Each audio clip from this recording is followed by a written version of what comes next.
ఈ ప్రాబ్లం చూడండి. A uniform magnetic field of 1.5 Tesla exists in a cylindrical region of radius 10 centimeters.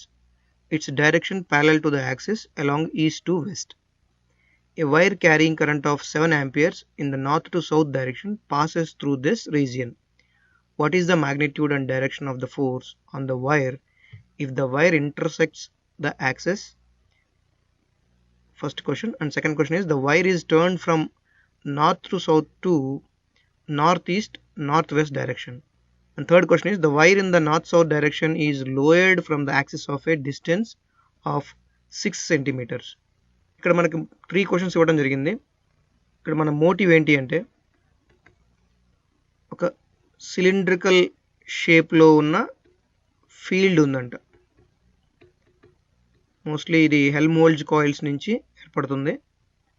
ఇదంతా uniform, ఈ field అంతా కూడా యూనిఫామ్.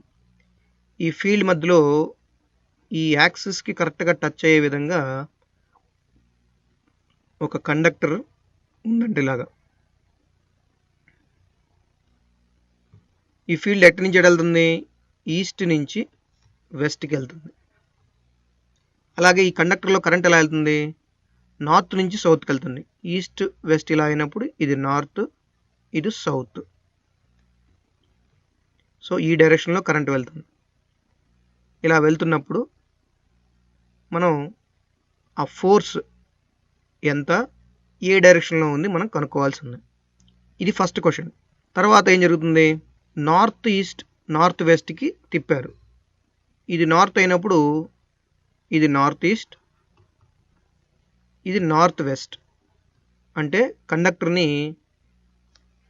ఈసారి ఇలా పెట్టారు, అంటే ప్యారలల్ టు ఈస్ట్ అండ్ వెస్టే. ప్రాబ్లంలో ఇలా ఇవ్వడం జరిగింది, కానీ ఆన్సర్ చూసినప్పుడు మనకేం తెలుస్తుందంటే నార్త్ ఈస్ట్ సౌత్ వెస్ట్ జరిపినట్టుగా మనం తీసుకోవాల్సి ఉంది. ఆ రిప్రజెంటేషన్ తప్పుగా ఇచ్చారు ఇక్కడ క్వశ్చన్లో, కాబట్టి ఇక్కడ మనం తీసుకోవాల్సింది నార్త్ ఈస్ట్ సౌత్ వెస్ట్ వైపుకి తిప్పారు. ఇలా తిప్పినప్పుడు ఇక్కడ యాంగిల్ ఎంత ఉంటుందంటే 45 degrees ఉంటుంది. ఇక్కడ కూడా అంతే 45 degrees. ఇంకో క్వశ్చన్ ఏంటి అంటే, క్రాస్ సెక్షనల్ వ్యూలో చూపిస్తాను. ఇక్కడ సెంటర్ ఉంటుంది, ఇక్కడ నుంచి యాక్సిస్ ముందుకెళ్తుంది. ఇక్కడ కన్నా కొంచెం కిందికి దింపారు, 6 centimeters కిందికి.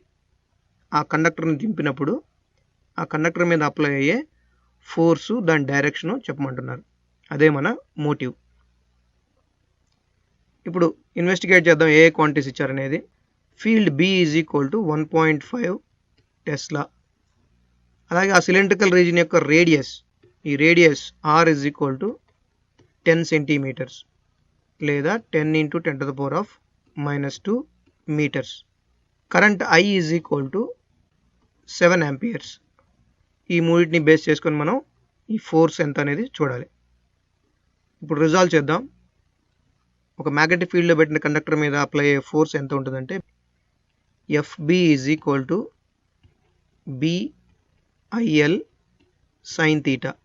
ఇక్కడ ఫస్ట్ ఆ కరెంట్ క్యారింగ్ కండక్టర్ ఫీల్డ్తో 90 degrees యాంగిల్ చేస్తుంది కాబట్టి BIL మాత్రమే, sin 90 1. That is equal to B 1.5 I 7 L. ఇప్పుడు L మనం కనుక్కోవాలి. L ఏంటి అంటే ఎఫెక్టివ్ లెంత్. ఆ ఫీల్డ్ కండక్టర్ మీద ఎంత లెంత్ మీద అయితే యాక్ట్ చేస్తుందో అంత లెంత్ మనం ఇక్కడ కన్సిడర్ చేయాలి. సెంటర్ మీద పెట్టినప్పుడు అది ఎగ్జాక్ట్గా డయామీటర్ ఎంత అయితే ఉంటుందో అంత లెంత్ ఉన్న కండక్టర్ మీద మాత్రమే ఇంపాక్ట్ అవుతుంది. అంటే అక్కడ 2 × R వేయాలి. సో 2 × రేడియస్ వచ్చేటప్పటికి 10 centimeters, 10 × 10⁻⁻2. That is equal to 1.5 2s are 3, 3 7s are 21, 21 × 10⁻⁻1 లేదా 2.1 newtons. ఇది కండక్టర్ గనక ఎగ్జాక్ట్గా పర్పెండిక్యులర్గా ఉంటే ఫీల్డ్ డైరెక్షన్కి ఈ వాల్యూ. ఇప్పుడు రెండవ క్వశ్చన్ చూద్దాం.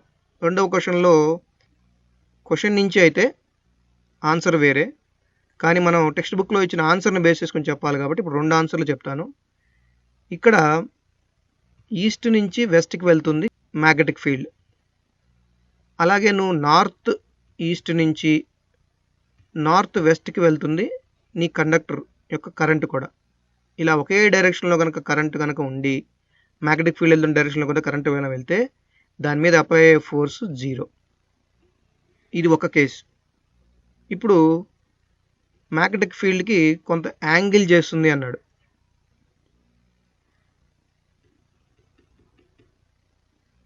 ఇక్కడ 45, ఇది 45. ఇలా చేస్తున్నప్పుడు మనం ఇప్పుడు ఎఫెక్టివ్ లెంత్ కనుక్కోవాలి. దీని ఎఫెక్టివ్ లెంత్ మొట్టమొదటి ఎంత, ఇక్కడ డయామీటర్ ఎంత అయితే ఉందో అంతే ఉంది. కానీ ఇక్కడ ఎంత జరిగింది, పక్కకు తిరిగేటప్పటికి సౌత్ వెస్ట్ నార్త్ ఈస్ట్కి తిరిగేటప్పటికి లెంత్, ఇంపాక్ట్ అయ్యే లెంత్ పెరుగుతుంది. ఆ ఇంపాక్ట్ అయ్యే లెంత్ ఎంతో కనుక్కుంటే మనం ఫోర్స్ కనుక్కోవచ్చు.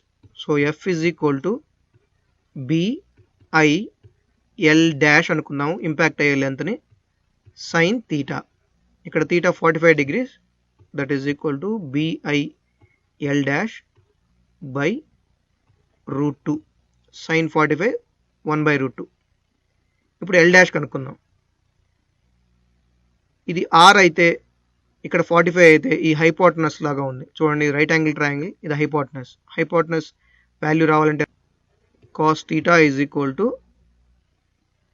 adjacent side by hypotenuse. Hypotenuse is equal to adjacent side ఎంత R divided by R by cos theta, cos 45, that is equal to √2R. ఇది సగం మాత్రమే, ఇక్కడ మళ్ళా ఉంది కొంత, అంటే 2. సో మొత్తం length, effective length L dash is equal to 2√2R. అది ఇక్కడ సబ్స్టిట్యూట్ చేద్దాం, that is equal to B into I into 2√2R divided by √2. √2 cancel అవుతుంది. B into I into 2R. ఇక్కడ కూడా మనం అదే రాసినట్టున్నాం కదా, B into I into 2R. So ఇక్కడ కూడా వాల్యూ ఏమవుతుంది, 2.1 న్యూటన్. ఇది టెక్స్ట్ బుక్లో ఉన్న ఆన్సర్స్లో ఇచ్చిన వాల్యూ, కానీ క్వశ్చన్ ప్రకారం వెళ్తే F వాల్యూ 0. ఇప్పుడు మూడో క్వశ్చన్ చూద్దాం. క్రాస్ సెక్షనల్ వ్యూలో చూద్దాం దీన్ని, మూడో క్వశ్చన్ని. ఇది డయామీటరు, కండక్టర్ని 6 సెంటీమీటర్స్ కిందకి దింపాం. ఇది 6 సెంటీమీటర్స్. ఇప్పుడు ఇంతకుముందు ఇక్కడ ఉండేది, సో ఇప్పుడు ఎఫెక్టివ్ లెంత్ తగ్గింది కదా, దీని మీద యాక్ట్ అయ్యే ఎఫెక్టివ్ లెంత్ తగ్గింది. ఎంత తగ్గింది అనేది మనం ఇప్పుడు చూద్దాం. ఇప్పుడు ఇక్కడ కనుక మనం ఒక రైట్ యాంగిల్ ట్రయాంగిల్ గీస్తే ఈ హైట్ 6 సెంటీమీటర్సు, ఈ లెంత్ 10 సెంటీమీటర్స్ రేడియస్, ఈ లెంత్ 6 సెంటీమీటర్స్. అప్పుడు ఇది ఎంత అవుతుంది,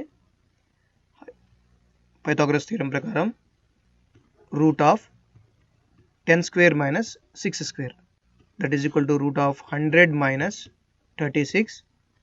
so 64, that is equal to 8 centimeters. So అప్పుడు టోటల్ లెంత్ ఎంత అవుతుంది, ఇంపాక్ట్ అయ్యే లెంత్ 16 సెంటీమీటర్స్ అవుతుంది. That is equal to 16 × 10⁻² meters. ఇప్పుడు force F is equal to B × I × L. Sine theta ఇక్కడ పర్పెండిక్యులర్గానే పెట్టారు కాబట్టి సైన్ 91 అవుతుంది. That is equal to B 1.5, I 7, L 16 × 10⁻². That is equal to 1.68 Newton's.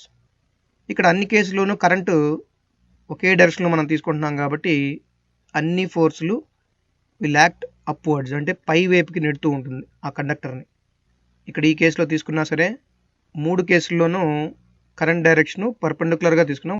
ఇలా క్రాస్గా పెట్టినా సరే, ఇలా పెట్టినా సరే, మనం ఏం చేస్తున్నాం, పర్పెండిక్యులర్ కాంపోనెంట్ మాత్రమే తీసుకుంటున్నాం కాబట్టి అన్ని కేసుల్లోనూ ఫోర్స్ అప్వర్డ్స్, అంటే పై వైపుకి యాక్ట్ చేస్తూ ఉంటుంది.